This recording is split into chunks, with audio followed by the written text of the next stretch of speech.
High on Dubrovnik's old walls, where waves from the Adriatic Sea hit the strong stones, a city that faced many attacks now draws millions of fans from TV shows. But what if these walls, marked by old cannonballs and new bombs, hold stories of smart leaders and strong comebacks? How did this spot by the sea turn into a symbol of toughness, from busy traders long ago to Game of Thrones sets? Let's step into the whispers of Dubrovnik, telling a tale of safe hiding spots, rich freedom, hard battles, and happy returns that connect the old days to now. Think of people escaping a shipwreck from Epidaurus in the 7th century AD. They ran from enemies like Avars and Slavs and saw a rocky point sticking out into the sea like a natural castle. There were no big harbors or green fields for easy living. Why pick this lonely open spot to start a new home? The key was its tough location, a safe area guarded by the sea and rocks working together. These people from the Byzantine Empire called it Ragusa. They cut homes into the cliffs and built churches like Sant Blay to keep them safe. The natural bay protected boats from bad weather, and oak trees on nearby islands gave wood for ships. By the 9th century, Slavic people came from the land and mixed their ways with the others. The town got the name Dubrovnik, meaning oak grove in Croatian. Thick, high walls went up, not only to stop pirates, but to protect growing business in salt, silver, and spices. Walk through the old town today. Its stone streets, worn smooth by many feet over years, are full of cafes where people drink coffee next to old fountains. In just a few decades, Dubrovnik became a busy port. Traders swapped Venetian glass for wool from the Balkans and silk from Byzantium for wine from Dalmatia. The number of people grew to 5,000. They came for the safety behind those strong walls, which held up against earthquakes and attacks. This wasn't just luck, it was a smart pick for protection. When Normans attacked or Venetians wanted control, the walls stayed strong, taking hits like the sea takes waves. The first settlers chose a gem in the Adriatic Sea, one that lasted through storms. Names changed. Ragusa turned into Dubrovnik, but those solid stones, they stayed as the city's guard, bringing in traders and sometimes trouble over the years. Now picture the year 1358. Dubrovnik breaks free from Hungarian control and says it's an independent republic, even with big changes in old empires around it, with dangers from Ottomans and rivals like Venice close by. Why risk standing alone as a small place that used brains instead of big armies? Because its leaders saw a chance for success through staying neutral, a word, liberty, carved in stone, turning buying and selling into wins. The Republic of Ragusa grew strong with smart talks between countries. They paid money to Ottomans for safety and traded openly with everyone. The Stradon, the big main street, turned into a place full of amazing things. Ships brought salt from nearby spots, sadly slaves from the Balkans, and fancy items to harbors all over the Mediterranean Sea. By the 16th century, its ships matched Venice's, with more than 180 boats going to India and the Americas. They brought back riches that built beautiful places like the Sponza Palace.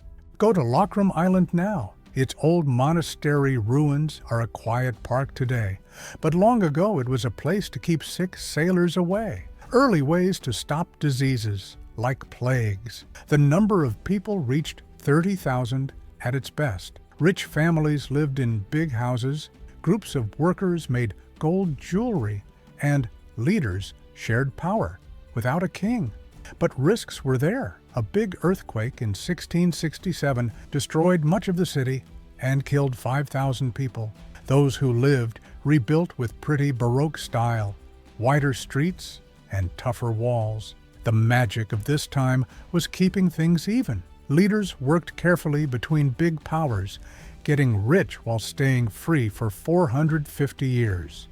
Dubrovnik's dream was lasting, a place of traders, strong in making deals. By the 1800s, when Napoleon ended it, the city was full of its past stories. But new wars came, putting its strength to the test with fresh battles. The sun rises on October 1st, 1991, as guns from Yugoslavia fire on Dubrovnik's Old Town. This starts a long attack that hurts a special UNESCO place. Croatia had said it was free from Yugoslavia, but forces led by Serbs blocked the city. They bombed houses and stopped water for 7 months. Old successes didn't matter in the explosions. Why attack this calm spot? And how did it come back from the damage to become famous around the world? The Yugoslav army, helped by troops from Montenegro, said they were freeing it, but really wrecked it. Over 500 bombs fell in one day, hurting 2 out of 3 buildings, like the Rector's Palace and Franciscan Monastery. People hid in basements, getting food secretly by sea. The world got angry. UNESCO asked for it to stop, and everyone watched in shock. By May 1992, Croatian fighters ended the blockade, but 114 regular people had died, and the walls had holes. The comeback was quick. In the 1990s, careful fixes happened with money from around the world, making Stratton stones shine again. Travel came back in the 2000s and grew huge with Game of Thrones, starting to film in 2011. Dubrovnik became King's Landing, bringing fans to walk the walls and raising visitors to 2 million a year. The 2010s added big ships and events, and the 2020s focused on careful travel, cutting numbers to keep the city nice. This wasn't losing. It was a new song of standing up, changing hurts into great things. Over years, Dubrovnik fixed itself, mixing old times with movie stars, a proof that peace wins. As visitors walk the walls at sunset, looking out at the Adriatic Sea where old ships sailed, Dubrovnik shows a real-life story. Climb to Fort Lavrianac, called the Gibraltar of Dubrovnik, now a stage for plays instead of fights. This isn't old marks, it's power. Old medicine shops are museums, fountains from Ottoman days splash for photos, and the city does well with cafes in fixed-up palaces. What lasts here isn't only walls, but the will to keep going, each part making the next stronger. From people escaping to start over, to a free trading place, to getting better after war. Dubrovnik doesn't stay sad. It jumps ahead, stone by stone, asking you to see it shine. For in this seaside treasure, history isn't quiet. It's in tune, waiting for your visit. If Dubrovnik's strength has made you happy, subscribe for more stories from special places.